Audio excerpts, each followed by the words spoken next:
All right, good afternoon. This is Ms. Ray, and we are going to talk about how labor unions emerge. So that should be our subheading in our notes for us. And we started talking today in class about the Haymarket Square riot. And we can see here that we have activists here outside of what clearly can be seen as a factory building. Launching a strike against this factory. And we can see, that the workers here,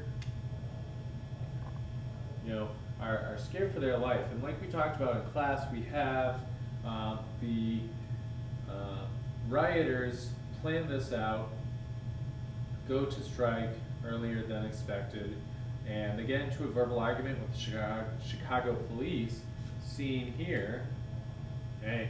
And someone from the crowd throws a brick, and it hits one of the police officers, kills him. Well, Chicago police then open fire into the crowd of strikers, and their bullets also go into these massive apartment buildings next door. And again, oftentimes the apartment buildings were owned by the landlords themselves, those bosses of the factory. And we can see that fires are starting to be set here and here for the factory and for the apartment building. And of course, the worst case scenario happens. A bullet ricochets off something and into one of the buildings, and it hits a woman holding her newborn baby. And so, that worst case scenario happens, and the Haymarket Square riot is remembered for that influence. All right, so let's move on to the next slide here. All right, so why we need labor unions? Okay, why do we need labor unions? I would get down some of these for you. 7-day work week. So workers were forced to work 7 days a week. Okay? They're forced to work 12 to 14-hour days. They had low wages, and they had no health care. So that's some reasons why labor unions were needed at this time. And I'll give you here a couple seconds to finish taking some of these down.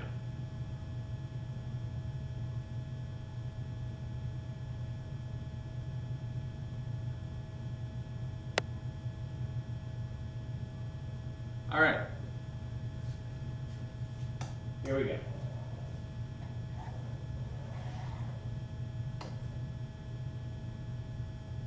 On to the next slide. One of my favorites. So, in this cartoon, we see two key things, especially, two overwhelming things. So let's take a look at that. What do we see here? What does this look like? Well, it has the base of a locomotive. It has the word monopoly on it. Okay, and it's clearly driving this jousting stick into this person here. Okay? And this says monopoly, and so this is a monopoly trying to kill who? Who do we see on this back side here? Okay? Obviously, these look like the average worker, okay? These look like the working class, okay? And how you can tell that is you have here telegraph poles, okay? And remember what we said in class. What follows those telegraph poles? Well, the railroads. And on the other side of the railroad track, again, on the other side of the track, live the unwanted, the unfit, the unclean. Okay, and you can see that really here by the small children really being shown here in this political cartoon. Here we see pictured, some industrialists, the high and mighty, the wealthy. See how they are shaded over here so that they're out of the sun, unlike here, where the sun is probably, blazing bright over the common crowd. So monopoly, okay, versus the common man. And the common man just has that hammer, okay, whereas the monopoly has this jousting stick. So let's take a look at that caption too. The tournament of today, okay, a set between labor and monopoly. And who is clearly going to win this fight? Okay? Who is going to win? Well, who does it look like is going to win? Okay? Clearly, monopoly is going to win over labor. Okay? And that's seen. Clearly, management will win. Good.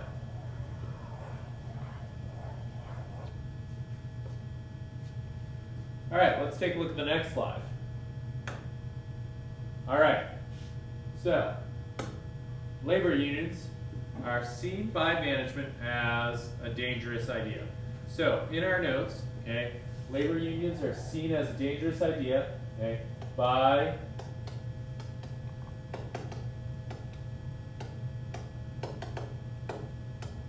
big business. So unions were considered radical organizations. Okay. They were considered to have utopian or socialistic leanings. Okay. Don't need to get that down, but good to know. The government was very wary of supporting them. They didn't know what intentions they had. Okay. And the businesses themselves and the courts would be hostile to them.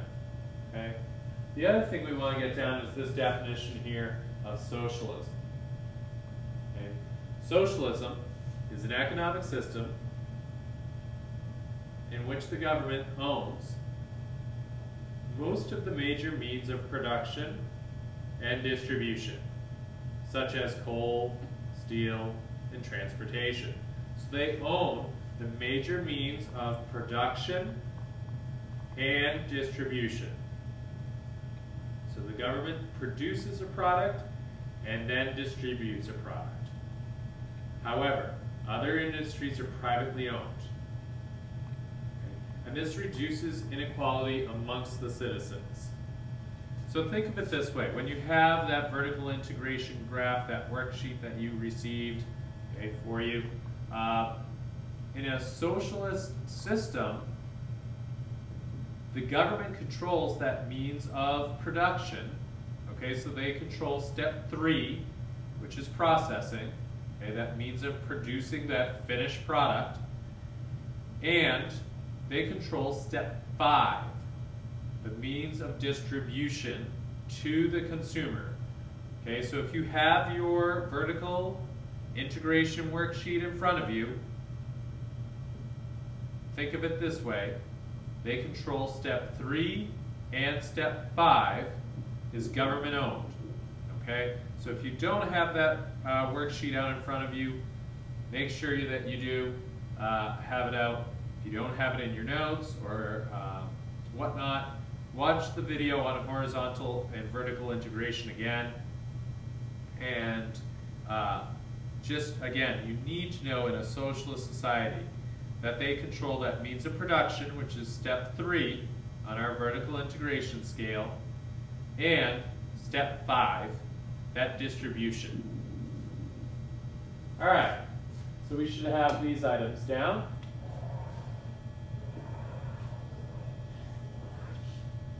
Great job. Moving on to the next slide. The American Federation of Labor. Okay. The American Federation of Labor is a term we want to get into our notes. Okay, and essentially it is a group of trade unions. And it's led by this guy named Samuel Gompers. Okay, so in our notes we also want to have Samuel Gompers.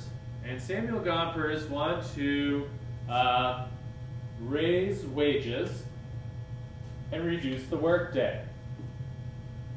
He wanted to avoid any other larger political issues, and he thought as though it would be easier to achieve reform with the business owners than through government-sponsored laws.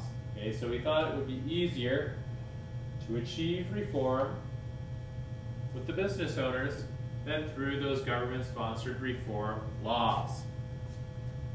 Trade unions is another term we want to get down. And this is made up of skilled workers. So, for example, I put here, blacksmiths. But we could have, for example, doctors. Okay. Also in trade unions could go lawyers, okay, teachers, okay, nurses,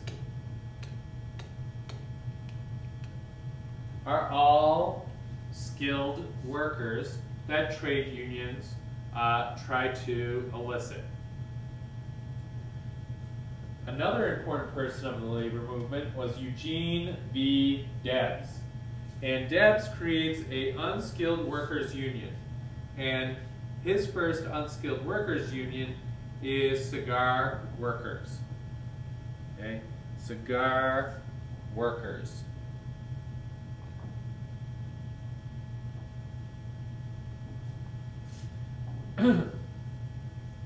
So,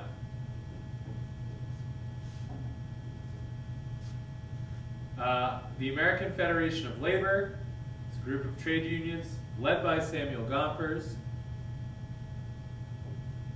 Gompers advocates for higher wages, shorter work days.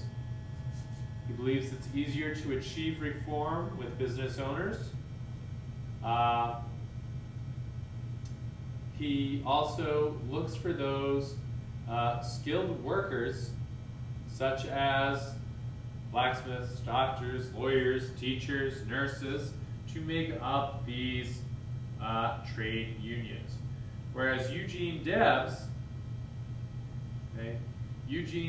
creates a unskilled workers union, and for example, he does that with cigar makers. All right, good job.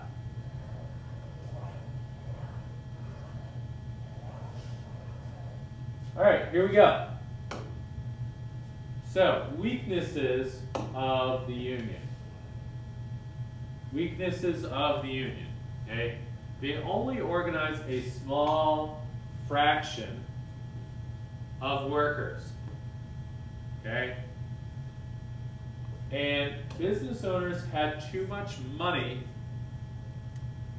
to bend to union demands. So they did not have to bend to union demands until almost the late 30s, when unions would start to get true power. Okay? So, again, weaknesses of unions: they only organize a small fraction of workers, really not enough to make a change. Business owners have too much money and power to bend to union demands. Government tended to support corporations and not the unions. Won't be until the 1930s until unions truly get power. All right, here we go.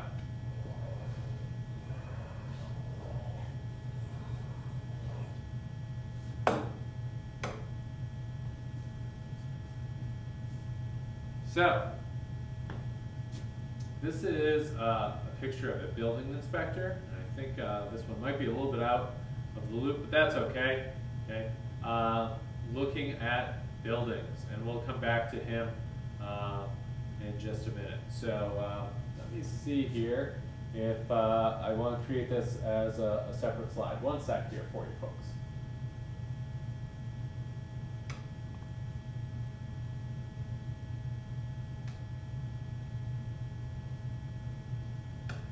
All right, okay, sorry about that. So, again, we see a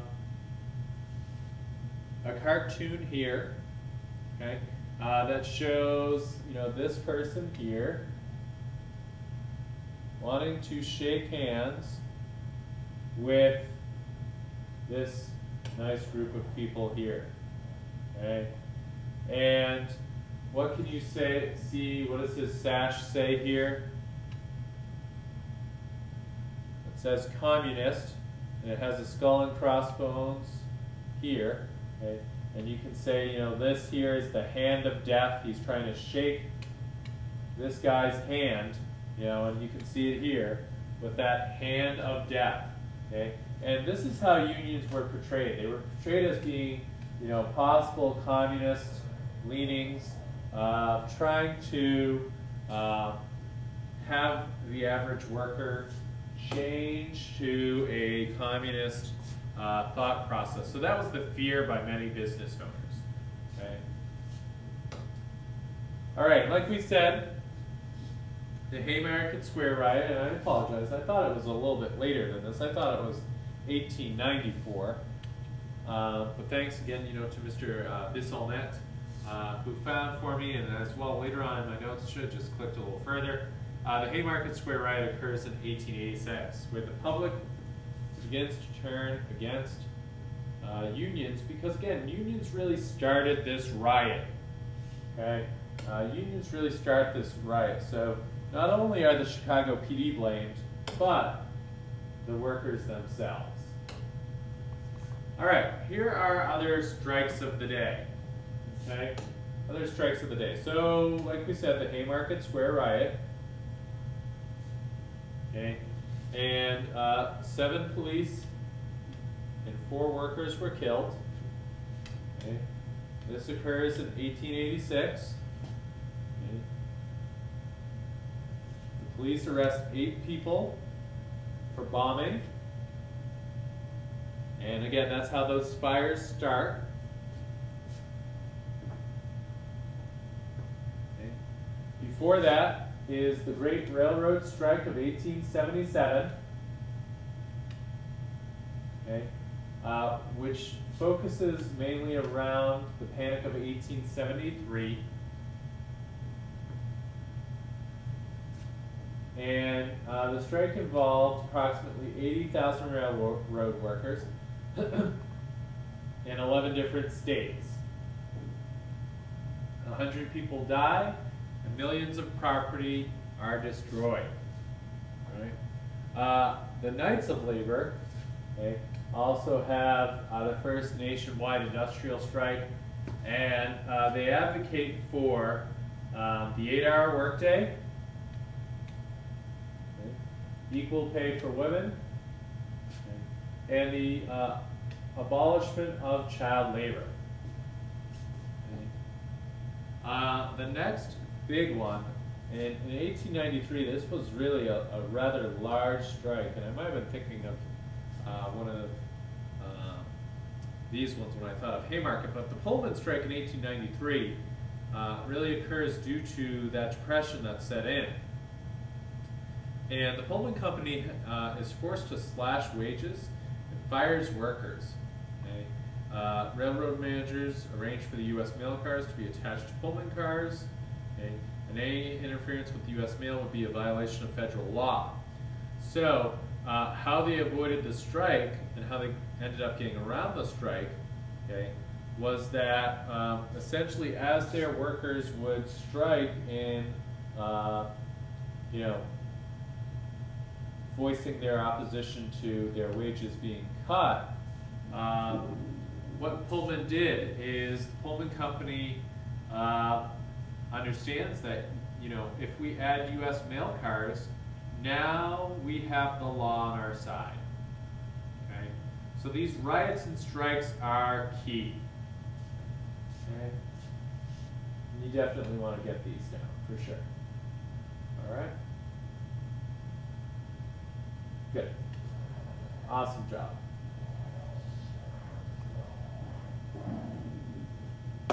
All right, next. And again, here we see, again, you know, this sense of child labor. Okay, we have, you know, the rather large person here, okay, seated with a cat and 9 tails or a whip in their hand, okay, and making this person, forcing this person to work. And clearly they're making shirts or coats, as seen here. And it even says sweatshop, okay? And it shows us a year, okay? 1899. this occurs. Okay? And so this sense of child labor, because this person obviously isn't of adult age yet, okay, this person here, okay, that you know, we are condoning child labor as someone else, okay, gets, you know, rich and large off the workforce that is child labor. All right, good. And again, that abolition of child labor is huge, okay, because child labor really is key to this labor union movement. Okay? That abolition of child labor really is key to this labor union movement. Okay, so you have people like Mary Mother Jones, okay, who pushes for child labor reform. And she also starts to organize women workers. So Mary Mother Jones, okay, as pictured here, really forces that issue of child labor.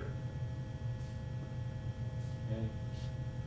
Good to know, because again, if you take your hand, if you hold up your hand, okay, and you hold up your hand next to, you know, your dad's hand or your older brother's hand or you know, another classmate's hand, you might realize that your hand is smaller than someone else's.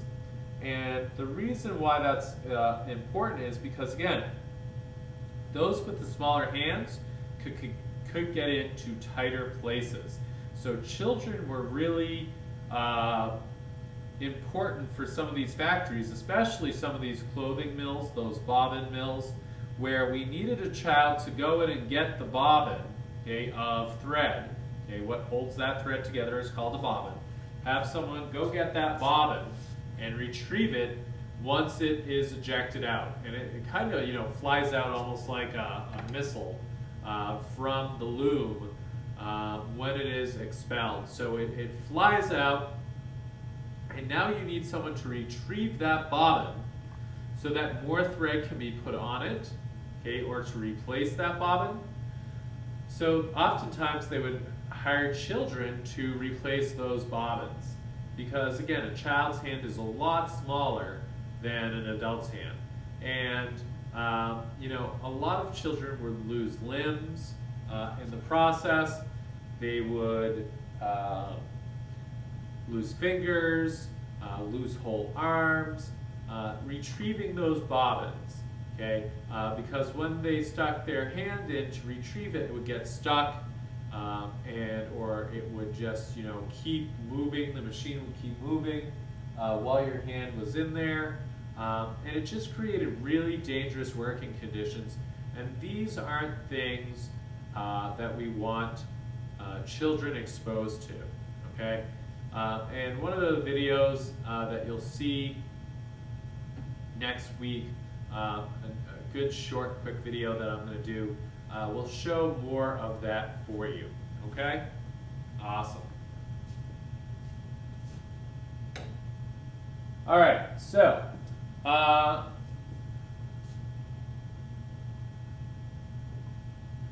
let's leave it off here. Okay, our next video is going to talk about, like I said, about child labor specifically, and we're going to talk about the Triangle Shirtwaist Fire and see what happens there.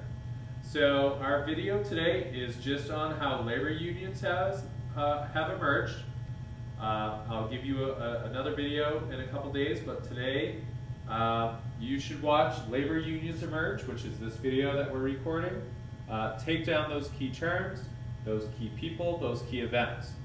If you have a question, please, please, please feel free, shoot me an email at croddy@kearsarge.org. I hope you all have a great night and see you tomorrow in class. Bye-bye.